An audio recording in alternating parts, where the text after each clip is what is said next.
Happy Wednesday and happy IPE Day. We're sure happy to have you here. Thank you for joining us. We have a really exciting and interesting program today. And so we're going to kick things off with our keynote address. And it's my honor and privilege to introduce to you Dr. Les Hall. He comes from the University of Missouri School of Medicine, and he's a professor in the school's Department of Internal Medicine. He used to serve as the school's Senior Associate Dean for Clinical Affairs and the Chief Medical Officer for the University of Missouri Healthcare. Since joining the University of Missouri in 1999, Dr. Hall has been active in medical student and resident education and has received numerous teaching awards, including the Society of Hospital Medicine's Excellence in Teaching Award. In recent years, Dr. Hall has focused on advancing interprofessional education, especially in the areas of quality improvement, patient safety, and teamwork. He leads a national initiative funded by the Josiah Macy Jr. Foundation to teach interprofessional team-based care and chairs the Academy for Healthcare Improvement's Education Committee and serves on the U.S. Health Resources and Service Administration's National Steering Group for Team-Based Competencies. As interim dean, Dr. Hall oversees the medical school's 675 faculty members, 1,500 staff members, and 1,000 medical students, residents, fellows, and other students completing advanced degrees. He's also responsible for the university physicians, which is the practice plan for the medical school's faculty physicians, and works closely with the medical school's 7,700 physician alumni. Dr. Hall received his medical degree at Washington University in St. Louis and completed his training in internal medicine at the National Naval Medical Center in Bethesda, Maryland. The MU Medical Alumni Organization presented him with an honorary Medical Alumni Award in 2012. So please join me in welcoming Dr. Hall to speak with us about patient safety and quality and interprofessional education.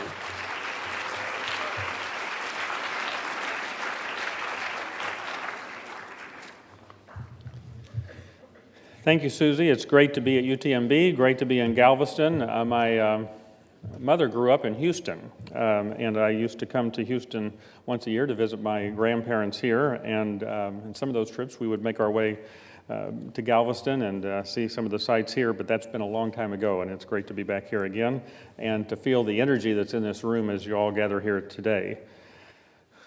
We're going to address three questions today in the time we have this dialogue together. The first is, what is quality health care? Secondly, how do we improve the quality of care and the safety of the care that we give to our patients? And then the last question is, how can we actually learn to work together better as the various health professionals responsible for this care to actually deliver the best product possible? So let's start with the first question about what do we mean when we talk about quality health care. I think 20 years ago, some people would say we couldn't even define this or measure this. I don't believe that's the prevailing opinion now. And I think still the best definition that I find that's functional for defining quality care is the one the Institute of Medicine came up with a little over a decade ago that says care that is high quality is safe, it's timely, it's equitable, effective, efficient, and patient-centered. And if you are ever a patient in the healthcare system, and all of us eventually will be, that's the kind of care I think that we want to receive as we access care. So I'm going to tell you several patient stories today, and we're going to start with a patient story that's a few years old, but it's one with which I have some familiarity, and I'm going to describe this patient's care, and then I'm going to ask you if this meets the criteria for quality of care. This is a 73-year-old lady who had dementia, was living in a nursing home. She also had a history of hypertension for which she was on medication, and she developed a sudden onset of swelling around her eyes and mouth, which was felt to represent angioedema.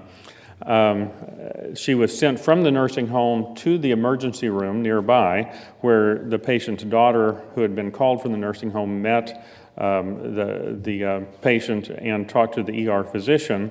The patient was taking a blood pressure medicine called lisinopril, and it turns out that that's known to cause angioedema as a not rare side effect. However, this patient had been taking this medication for 2 years, and the ER physician said, well, I think if this was a reaction to that, it would have happened before 2 years. So he discounted that information, gave the patient steroids to treat the swelling, did not changed the medication, and sent the patient back to the nursing home, and as far as I know, had no verbal communication with the nursing home. 2 weeks later, the patient's son visited the lady in the nursing home, asked to see the list of medications, saw that the patient was still taking this blood pressure medicine, and asked that the nurse contact the primary care physician who was responsible for the orders in the nursing home and change this to another blood pressure medication. For whatever reason, the nurse did not pursue that, or the doctor did not decide to make a change. I'm not sure which one, and the patient continued to receive the lisinopril. Not surprisingly, 2 months later, the patient had recurrent angioedema, was taken to the emergency room again.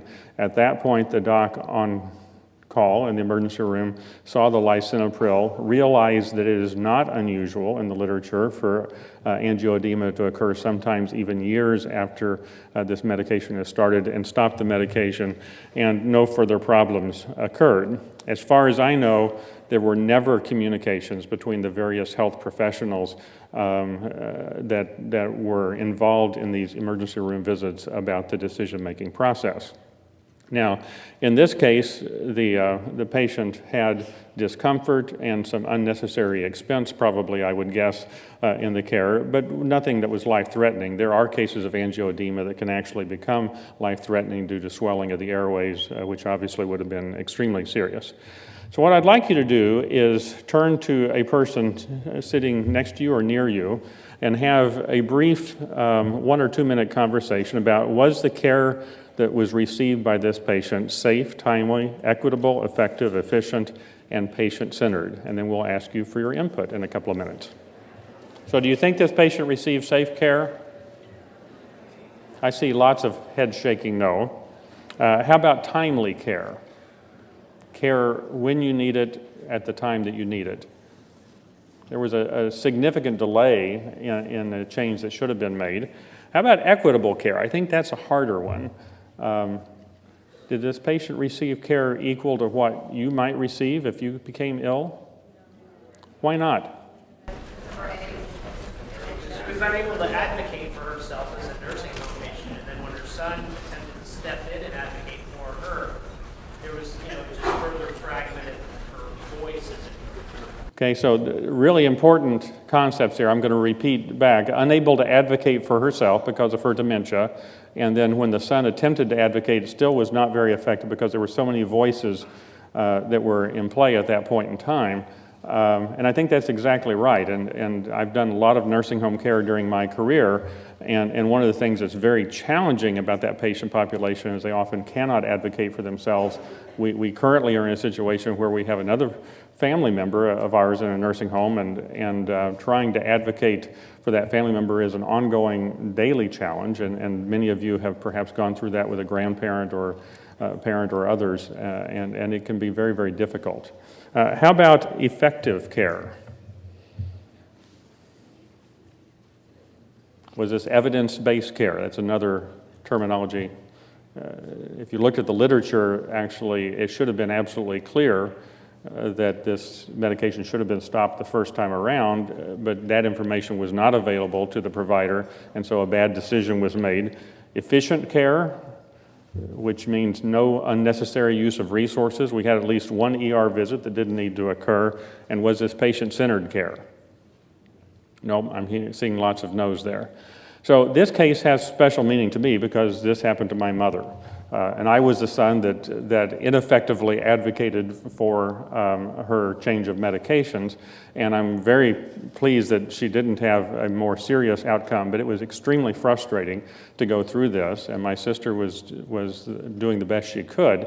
My mother ended up dying 3 or 4 years after this from just the long-term complications of her dementia.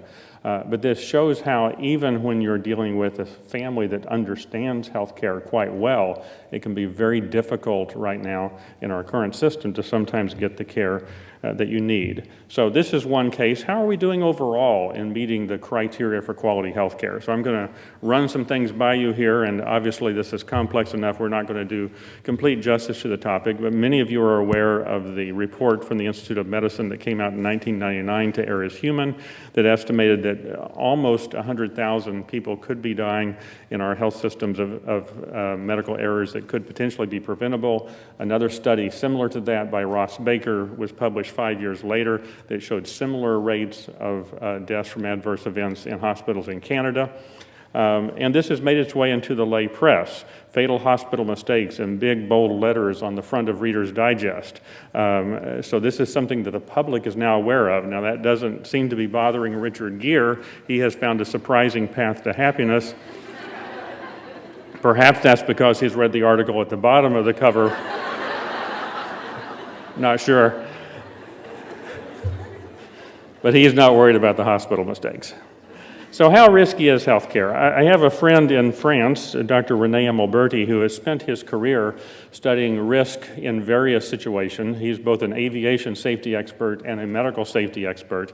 And if René were here, he would tell me that when I got on the plane and flew to Texas yesterday, that there was less than 1 in a million chance that I would not safely step off of the plane onto the jetway when I arrived at Houston Hobby Airport. So that was reassuring as I got on board. Now, had I decided instead to fly a plane that I had constructed in my garage on my weekends off, I would have actually increased my risk by 1,000-fold. Or even if I had decided to drive to Texas as opposed to fly, I would have increased my risk by somewhere between 10 and 100-fold from flying. If I had decided to skip this lecture and instead climb Mount Everest, I would actually have a 1 in 100 chance that I would not come back down Mount Everest. So I'm glad I'm here instead of Himalayan mountaineering. So where do you think healthcare falls in this spectrum as far as the risk? How many think it's up at the top as ultra safe? How many think it's down here at the bottom as far as ultra risky? Several. How many think it's in the middle? A lot of people do. Well, it's a trick question. It turns out it depends the part of healthcare that you look at. If you look at blood banking is very regimented. The rules are extremely clear. We have a long history of decades of improvement in patient safety related to blood banking to where it's really very difficult for deviation from standard protocols. And so when you receive a unit of blood now, there is a very, very low risk, somewhere around 1 in a million or less, that you will have a fatal reaction to that because of a mistake in the process. However, if you spend an extended period of time in an intensive care unit, there's actually about a 1 in 100 chance that you will have a life-threatening event due to some type of an adverse event. Now, obviously, in ICU, you're going to have many more complex procedures other than just a single blood transfusion occurring, but that tells you that in environments where you all work on a regular basis as you go through the health professionals training, we still have a lot of risk evident. Well, how are we doing with timely care? Most of you realize that we still have lots of delays in our healthcare system, delays in getting care that is needed, and delays that are just inefficient at times. Equitable care, we still have about 40 million uninsured Americans. It's not entirely clear yet how much the Affordable Care Act is going to close that gap. Evidence-based care, this is data that some of you may be familiar with. From the time that we first knew that there was a definite benefit in giving beta blockers, a class of heart medications, to patients with acute heart attack, it took about 17 years before that became standard practice in the country. Now, I believe with our information technology that timeline is starting to shorten, but still there is a large gap often between the completion of convincing trials to when that information is embedded into day-to-day practice. Efficient care, well, unfortunately, the U.S. healthcare system is the leader in inefficient care in the percentage of our resources that we spend on healthcare and the per capita costs that we spend on healthcare among the other westernized countries. And the cost of healthcare has become a big political issue, as you know, as the medical costs are now the #1 cause of bankruptcy in the country, and so it's become a mobilizing issue for the electorate. In the recent wrangling that Congress has done on the budget, the funding for CMS for Medicare programs has been a big part of the sequestration, and we all recently underwent a 2% reduction in CMS reimbursement as a result of those cutbacks. And patient-centered care system, these are 6 criteria that were outlined by one set of authors that would be true if you had a patient-centered care healthcare system. And I have to say that at the University of Missouri, most of our care places meet some of these criteria, but there's very few that meet all of these criteria still. So we are still very much in the process of evolving a patient-centered care system that is absolutely predictable and consistent with each patient encounter. So the Institute of Medicine published a follow-up report called Crossing the Quality Chasm and said that we have to say there is not a consistent delivery of quality care. In fact, they said between the care we now have and the care that we could have lies not just a gap, but a chasm. So I grew up in an era where healthcare was kind of revered. We had TV programs where the doctors like Marcus Welby were the wise, all-knowing people, but that's not necessarily the case for us entering into health professions now. This says, wonderful, just wonderful, so much for instilling them with a sense of awe, and the public is now very aware that we are potentially fallible, or at the very least we work within fallible systems. So how do we address that? We've got a problem that hasn't been fixed yet. How can we begin to improve quality and safety of care for our patients? Well, as I think about the quality gap, the care we deliver, the best care possible, and trying to figure out how do we move from what we're doing now to what we know we need to do, it actually presents, I think, a series of questions. How do we know our current state and measure that effectively? How can we understand our current processes? How do we identify best practice, set realistic goals, and how do we manage that change? And that actually is the discipline of quality improvement that I've just described with those set of questions. And it is really dependent upon viewing healthcare not just as a series of individual acts by you as a health practitioner, but as a series of processes. I actually was trained in an era where there was a lot of attention on individual accountability. I mean, some of my professors, I think, believed that if you're a conscientious healthcare practitioner, you would never make a mistake, and if you did, you probably should lose your license. And that if we just had enough good providers who were really conscientious and never made mistakes, that bad things would never happen to patients. Well, I think that's an opinion that's very hard to defend now because we understand more and more that we are all interconnected. And even if I work very, very hard, if we have a system that's not working well, the patients can still get hurt. Paul Batalden is one of my quality heroes, and he says that every system is perfectly designed to produce the results that it gets. So we have currently an expensive, high-tech, inefficient healthcare system, and so he would argue that if we want to get a better system, we're going to actually have to redesign it. And increasingly, we are defining that redesign in terms of value in healthcare. And value recognizes that we not only have a quality issue, but we've got a funding issue for healthcare, that if we continue to escalate at the current rate, that by the end of this century, we will be spending 100% of our gross national product on healthcare, and sooner or later somebody's going to get hungry and want a hamburger, or they're going to get cold and want a house to live in, and so we can't get to a point where we're spending all of our resources on healthcare, so we're going to have to get more cost-effective in the way we're delivering healthcare, and at the same time, we've got to have good outcomes. So value says we need to pay attention to all of these things. So I'd like to tell you another patient story, and this is one from my own professional experience that goes back 14 years ago. This was the case in which I was introduced to the principles of quality improvement and to the principles of value in healthcare. As I became a hospitalist at the University of Missouri, I found that a frequent type of patient for us to admit was a patient with sickle cell anemia who was in painful crisis. And one particular patient was a 24-year-old gentleman who had had many, many admissions, was well known to pretty much all of the people who worked on this medicine unit. And he had been in enough times that he had lost good IV access, did not have a central indwelling IV, and we were not able to get IV started the first day he came in.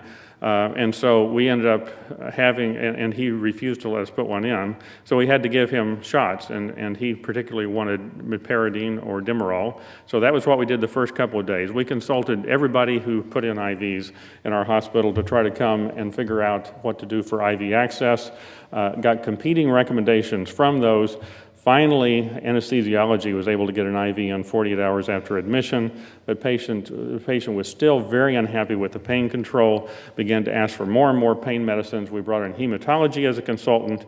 The nurses became concerned that we were over-medicating because he was falling asleep every time they tried to have a conversation with him, and then he started dropping his O2 saturations because he was hypoventilating, and so then the nurses were increasingly upset at the doctors because we were giving inappropriate amounts of medication.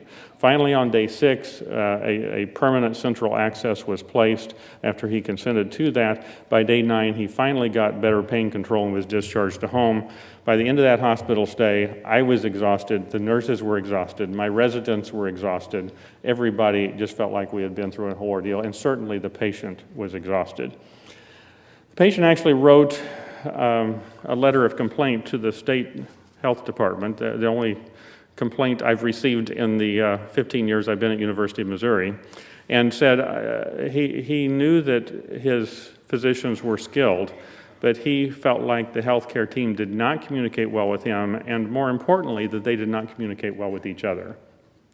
And he urged us to improve our care for sickle cell. So I spent a lot of time thinking about this case because it's not common for me to have complaints registered. And, if I went to the sickle cell literature, I could know that sickle cell crisis is a really tough diagnosis for patients to go through, so much so that actually on this typical crisis map, problems with hospital personnel and depression is actually listed as a predictable event by day 4 or 5, because if I'm in pain and I'm not getting good relief, I'm going to be in a really bad mood and I'm going to tend to lash out at people around me. That's just human nature, I think. So I could have just dismissed this, but one of the nurses on our unit, the charge nurse of our unit, came to me and said, I've been thinking a lot about this case, and I think the patient has a point, and we really could coordinate care much better if we work together on this. Are you willing to partner with me? And that seemed like a really good idea, so I said, sure. And then we started saying, well, who else needs to be part of this dialogue? And we put together a team, which you see here, and we began meeting to talk about how can we improve sickle cell care on that medicine unit. I did not know at that point in time that there was actually a body of literature that described what we did over the course of the next year. It was quality improvement literature, it was a young science, and it wasn't one I was taught in medical school. But this is a model that we inadvertently stumbled into following, for which I am grateful for the guidance of that nurse and others. And the first question in the model for improvement is, what are we trying to accomplish? And that's actually an aim statement. And in the sickle cell project, we wanted to improve patient satisfaction. We wanted our providers to enjoy taking care of these patients, which clearly was not the case. And then we wanted to do a better job because we saw these patients come back into the hospital time and time again. They often didn't keep their outpatient follow-up appointments. And I just had a feeling there was a lot of resources that were being wasted and that their lives could actually be much better if we could reduce some of the admissions to the hospital. The second question in the model for improvement is a question about measurement. How will we know that a change is an improvement? Well, we had decided we wanted to improve patient and provider satisfaction, so we needed to measure those, and we needed to look at resource utilization because we were trying to impact that. So those were measurements that we planned to make. And then the last question is one about methods. What change can we make that will result in an improvement? And I often see that when people identify legitimate problems and they say, well, we're going to fix that, once they get to this point, they tend to sometimes just start doing something. And that's a great temptation, especially if you're sure that you know the answer of what needs to be fixed. But it actually is good discipline to go through a careful analysis of what could be causing the problem, and to do that as a group where you get multiple people having input into that process, so you're not just doing random acts of improvement, but you're actually doing a comprehensive analysis. And that involves taking a look at the process, and a great tool to do that is what's called a process flow map. And so here is a process flow map for sickle cell care in our hospital circa 1999 when we did this project. When a patient came to the ER, we were still on paper medical records, just starting our journey to electronic medical records at the time. They would get some pain medication there, often inadequate. They would then be started on IV fluids and oxygen, be admitted. It would typically take several days to adjust the pain medicines to get adequate control. Then they would be discharged at home, given an appointment at sickle cell clinic. 75% of the time, they were not keeping that appointment, which means that they were likely to show up within 2 or 3 weeks back in the ER again with another painful crisis. So we began a brainstorming process with our team to identify major issues that were contributing to this poor outcome for our patients. We talked about poor cooperation between the services, the conflict between providers, the fact that most of our providers actually didn't know very much about best practices for sickle cell care. There was a lack of trust of the patients. It didn't help that we had a couple of patients who kept coming to our ER saying they had sickle cell disease and asking for IV narcotics, but they actually were just sickle trait, and they were trying to game the system. The rest of the patients that were actually getting admitted had very legitimate pain and needed to be trusted and treated as if when they hurt that they needed more pain medicine. We had no standardized protocols for management of this, and we did not have a good process set up to handle the transitions in care between the inpatient and outpatient world. We had problems getting prior records, especially if they had just had a recent admission and the record was in medical records awaiting signatures. We had lots of delays in getting care, especially on the front end, and we weren't doing a good job with patient education. So we had lots of things to work on.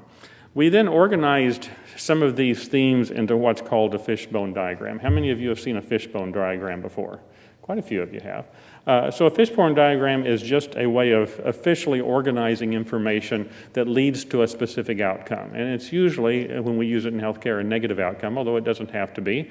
So poor painful crisis management, and you organize the issues you have identified into common themes. And as we did that, we realized there were really a couple of themes that we thought were the high leverage points. There was a lot of variability in care.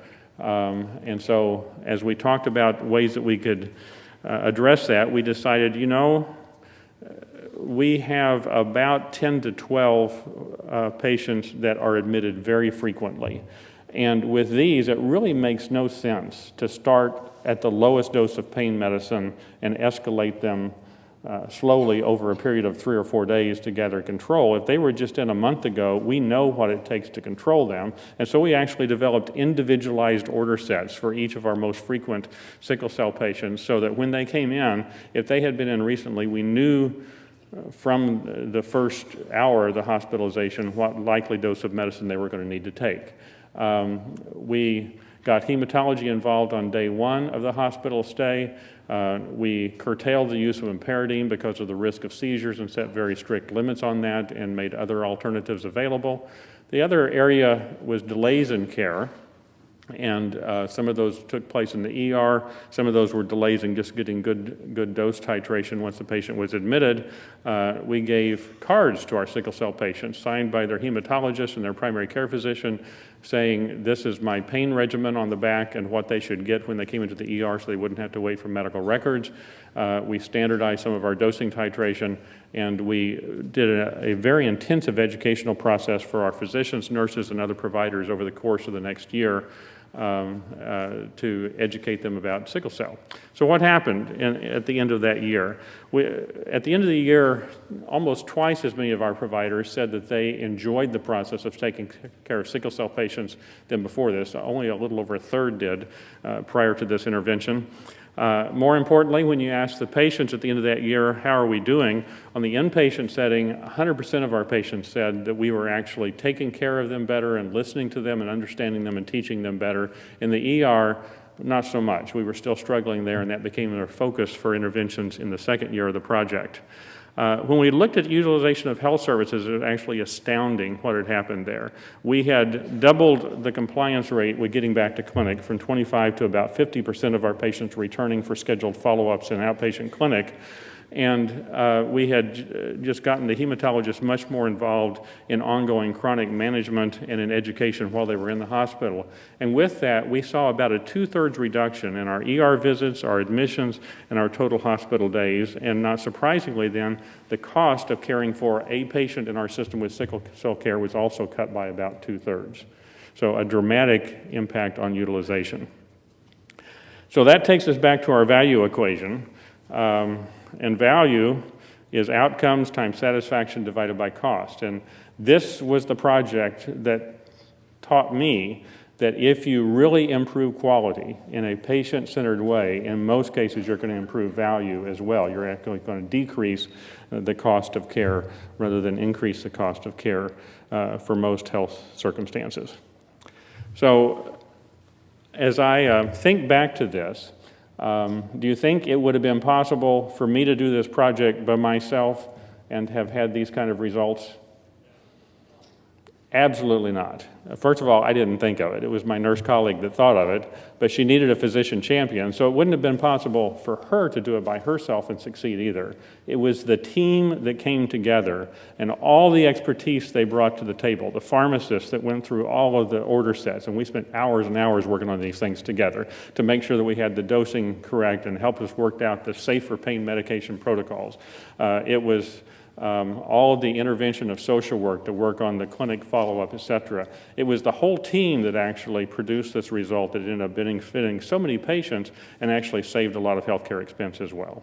So then the last question is, if teams can do great things, well, how can we learn to work together better as health professionals? So I want to have another participatory moment here. I want you to think about health experiences that you have experienced, either yourself or with a member of your family. Can you think of a time that you have received health care from a team, a healthcare team, where the result has been better than what you would have received, or if somebody in your family has received help from a team if it was only a single provider? Think about that for a moment, then again, turn to somebody next to you, and in 2 minutes or less, share your story with them. Okay, so hopefully you've had a chance to hear a story or two about care that was delivered by a team. I wonder if we have one or two individuals who would be willing to share the story they heard from another person, not with that you can lean over and ask their permission, not disclosing anything that's a HIPAA violation here, but if you could perhaps share information about the concepts of what was important with team care in a way that would be okay with them. Do we have anybody who would be willing to do that? I suffered an injury while jet skiing a couple of years ago that required orthopedic surgery, and actually went to a UTMB orthopedic clinic. And in addition to dealing with just the surgeon, there were also residents and radiographic technologists and then numerous nurses there that were involved in my care. And it just seemed like everybody, the communication was really good, and everybody knew their jobs well and was comfortable working together. And so I just felt like my care was more patient-centered. They were more responsive. It was more timely. And it was like a well-oiled machine, as opposed to just going into a clinic or a doctor's office and seeing, just that surgeon and, having just a limited amount of time with him, and then him leaving and then me having to see somebody else, and just, a lot more breaks in the care process. All right, great. Someone else? who would like to share a story?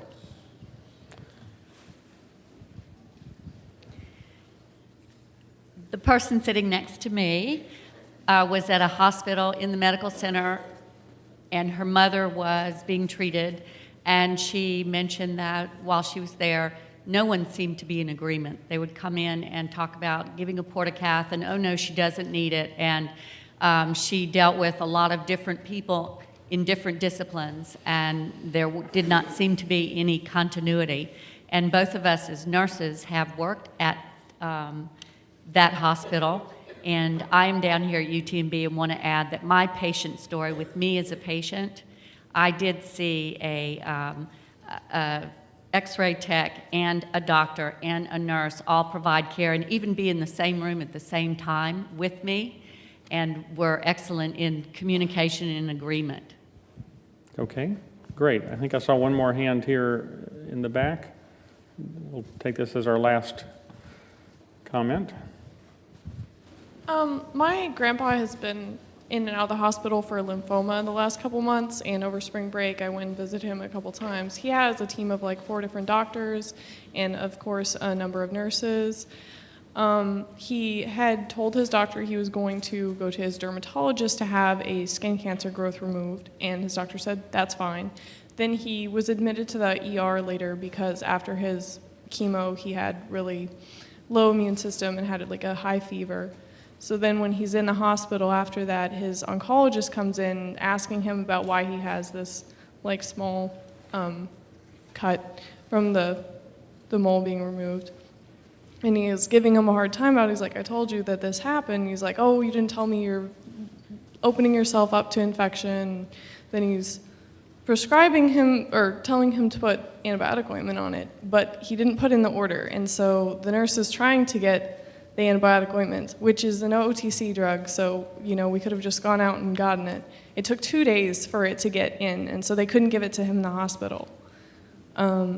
And because the doctors weren't communicating with each other, they weren't remembering what the patient said, and they weren't listening to what the nurses were asking them to do. And my grandpa is a retired doctor, so he, knew what's going on. But a lot of the time, healthcare teams don't work together to help the patient, even if there are members of the healthcare team that are trying to. So I think that's a problem with our system. Thank you. So some great examples of when teamwork worked, and some examples there also of when the communication didn't occur, the kind of frustration or delays it caused with the patient. There are some areas in healthcare where team-based care is actually a part of the fabric or a part of the culture and has been for decades. Oncology care, palliative or hospice care, and trauma care would be some examples of that. There are other areas like the patient-centered medical home in the ambulatory setting where it's a more recent movement, really just within the last decade, that we're starting to see more team-based care in an ambulatory setting. And there are other areas where care is still largely delivered by single practitioners with a nurse practitioner in a rural health clinic or a physician seeing a patient in an office. And even in those situations, though, if you look very far, you will find other healthcare team members who are supporting that process, the pharmacist that fills the prescription that's written, or the therapist who conducts the physical therapy that's ordered, that are actually a part of the extended healthcare team. So when we talk about team-based care, it doesn't always mean that when you show up and enter the room, you're presented with 5 different people in the room who all are going to see you simultaneously. Sometimes it's a virtual team that is networked together in order to provide and to hopefully coordinate your care well. It's been identified as a core competency for all health professionals by the Institute of Medicine that we need to understand how to function as members of interdisciplinary teams. There is evidence, I think, that this, at least in certain situations, is really important for good outcomes. 60% of medication errors are caused by communication failures. When the VA did an analysis, are there really serious safety events? They found that poor coordination of care was the most common cause of the adverse events that caused their most difficult outcomes. There's also a variety of evidence specifically looking at nurse-physician collaboration showing it improves patient satisfaction and outcomes, it decreases length of stay, it reduces medication error, and it improves job satisfaction for both nurses and physicians. And, some of this I think is kind of intuitive as well. We're in the middle of March Madness, so we're all watching a lot of basketball nowadays. Missouri didn't fare too well in their first round, but I do know for a fact that when Missouri gets together to practice as a team, they actually practice all on the floor at the same time.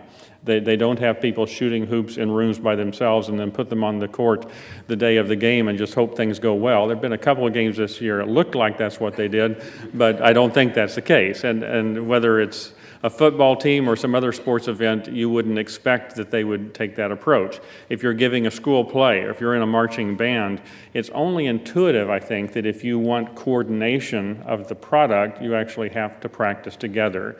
Yet I will tell you that when I graduated from medical school, as far as I can recall, I had never had a single conversation with a health professional student from another profession, with a pharmacist or a nursing student or a physical therapy student before the day I graduated. And so all the things I learned about teamwork subsequently were learned with on-the-job training, and that probably is not the right model to do. The World Health Organization describes it this way. It says what we're looking for actually is an improved health system to give better outcomes where people actually can collaborate when collaboration is in the benefit of the patient. In order to do that, we need an interprofessional education process that begins to build these collaboration skills into the process so that the health professionals we are producing are indeed collaborative ready. And there were 6 professional organizations that came together 2 years ago and produced a list of competencies. This is a great document that you can find copies of on the web, and really outlines the kinds of things that all health professionals should be incorporating into their training to prepare them to be functional members of a team. The final word I would just say about this need to develop these collaborative skills is increasingly, I think, if you are in a health training environment like you have at UTMB, where this is part of the core of what you learn, I actually think you are positioned better in the workplace to be competitive for jobs going forward. I can tell you in the last couple of years I've been part of several national conferences where we have had representatives of very large health systems there, like the VA healthcare system, Kaiser Permanente, Geisinger, Denver Health, leading healthcare systems in the country, and what they have said is that in many cases the health professionals that they are getting right out of training are not yet ready to participate as members of teams, that it takes them 1 to 2 years to train these people to actually be functional members of their team. And if you emerge from your professional training with many of these skills already intact and you can articulate that during a job interview, I believe it actually makes you more competitive for the best positions in healthcare going forward. This is a skill set which the employers who are delivering health care definitely covet now in people that they are hiring. So I want to say in closing here just a couple of words about some of the things we're doing at University of Missouri, not dissimilar to some of the things you're doing here and some of the things you'll be experiencing this afternoon in some ways to try to improve this. One of the things we do with our interprofessional students is called the Patient Safety Room. Sometimes I call it the Patient Safety Room of Horrors, although my colleagues don't like that. But we have a simulated patient in a room where there are about 30 to 35 patient safety hazards built into the room. Some of these are kind of silly. We've got a urinal sitting here on the bedside stand. We've got the bed at orthopedic height to where if he fell out of it, he would probably break a hip, things like that. We've got a wrong bracelet on his arm. And then we take the students through and we give them 3 minutes during which they cannot speak, and they have to list all the safety hazards they can find. And as soon as they have turned their sheets in, we then have them do it again for 3 minutes, but this time they can talk to one another. In every case, we find that students who can talk and work together as a team find more of what's dangerous to the patient than those working individually. Those same students then over the next 2 weeks do a simulated root cause analysis of an adverse event for a patient. They work through the causes, they design interventions that would be helpful, and they get to know each other, and then they come back to the sim lab on week 4, and this time they're presented with a greater challenge. It's a group of 5 simulated patients who are part of some kind of an emergency triage situation, like a mass casualty event, and the system is overwhelmed, so the students are asked to go help out. They've got one intern there to help them, but they have to go around and triage the students, decide who's the sickest, and there are, again, lots of issues. You've got a patient who only speaks Spanish. You've got somebody who's got a child who's having difficulty, and they have to do some problem solving together. After they have been through this and have been through the debriefing, we get post-simulation very significant shift in their own perceptions of their ability or comfort level in communicating with other healthcare professionals, and they express an understanding that this is important for them in situations such as this to be able to do that. A second project that I've been involved with since 2004 has to do with a quality improvement project which we call our ACT program. It grew out of a Robert Wood Johnson grant, but we have since modified it to make it a part of our ongoing quality improvement training in our healthcare system. We take health professional learners from nursing, medicine, pharmacy. We put them on small improvement teams of 7 to 9 people with professionals from our healthcare system. So with doctors, nurses, pharmacists, and others from our healthcare system, we assign them a quality improvement project, embed a quality improvement coordinator. They meet 3 times for half-day sessions, and then in between, and there's learning that they all do together during these sessions. In between times, they meet weekly to work on a project. And I'll give you one example of a project. This is one that was done a few years ago by our pathology team. They were noticing that when they sent out cytology results, the doctors were supposed to sign the results and send them back to say, okay, I understand this is an abnormal pap smear, I need to follow up on it, but yet they were not getting as many as 40% of the results were not coming back, and so there was a huge concern that a result might be missed. They put together an improvement team as part of our ACT program that included both nursing and medical students, and then people from the pathology community, as well as a QI mentor, and they designed a new electronic reporting process, and after they did that, the delinquency rate fell to 0 and actually has been maintained at 0 since that time. So not only did they learn the principles of quality improvement while they were doing that, but they actually made a great improvement in care in our system. The feedback from both nursing and medical has been extremely positive, that this is teaching both teamwork and QI skills. And there's a validated test called a QI CAT, which tests your ability to do well with quality improvement. And learners who are at the end of this compared to match control score much, much better when administered in a blinded fashion. So this is giving them a skill set they can take with them into their careers as they go forward. The last example I would offer has to do with teamwork training in our healthcare system with our existing health professionals.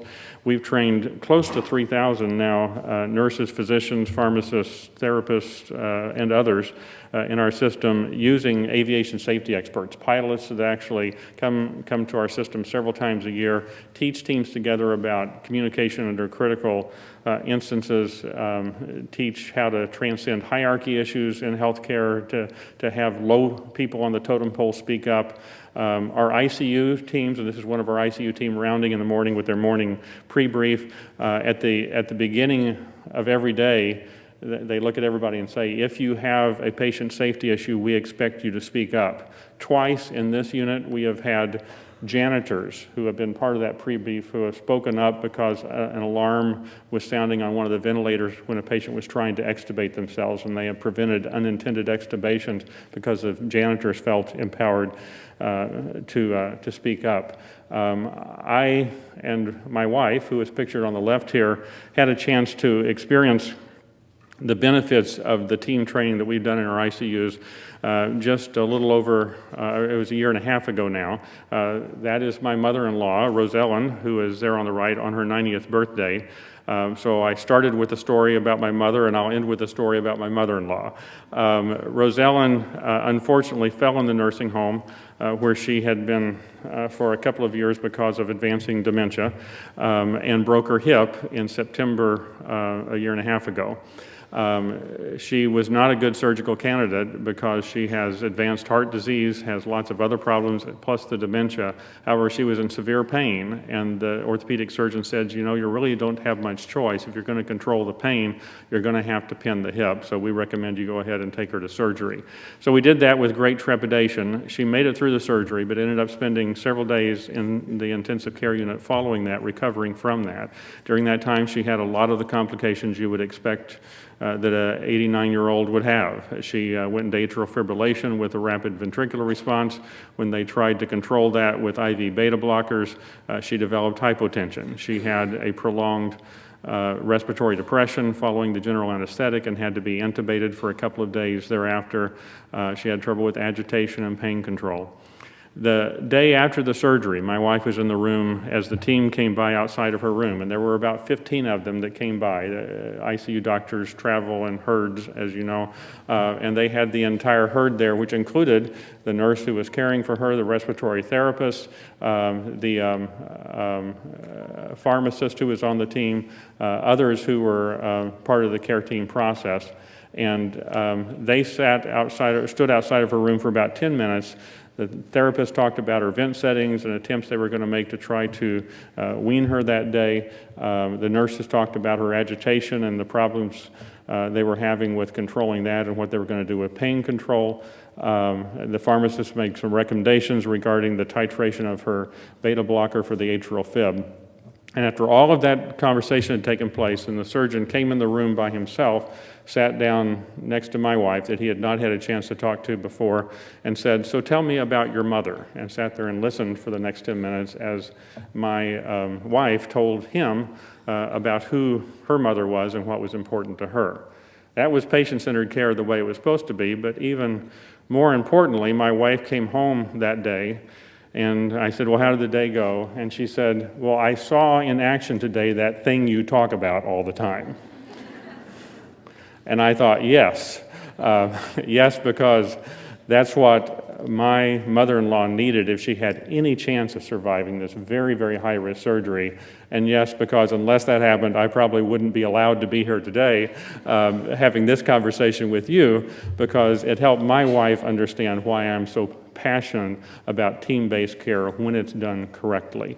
And what I have found through this experience and through others is when we get this right in situations where it clearly adds value for the patient, that it also adds great value for us. It really relates to the very core of why we went into healthcare in the first place.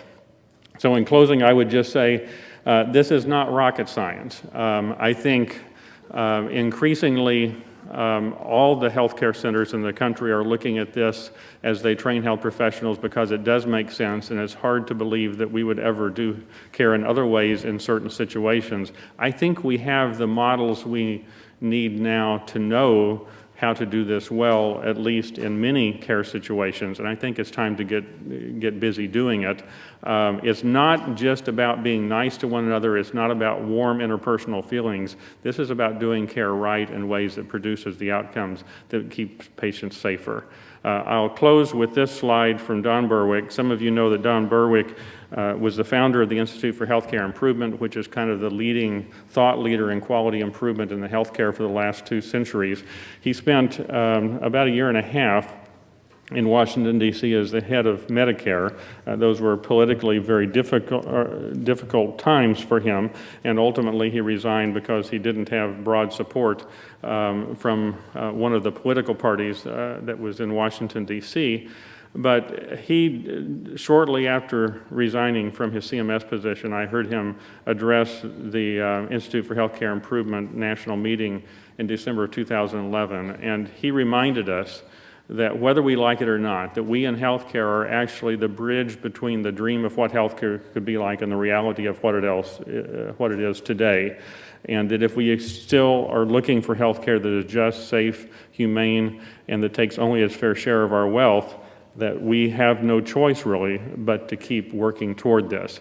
I do not believe the healthcare issues that are plaguing us today are likely to be solved anytime soon inside the Beltway. I wish they would be, but the reality is that if we are going to solve these problems, it is likely that the people in this room are going to be part of the solution to that as we design better systems of care that do value the patients and find ways to produce higher value, better quality, and lower cost. So thank you for being a part of that both today and going forward, and I hope that this afternoon will be a great introduction to some of the ways that you may be able to do that as you go through your activities.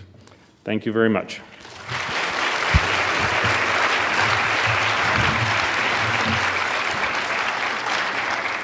Dr. Hall, thank you very, very much for your wonderful, thoughtful, provocative description of interprofessional teamwork as it shows up with patient safety and quality. Appreciate it.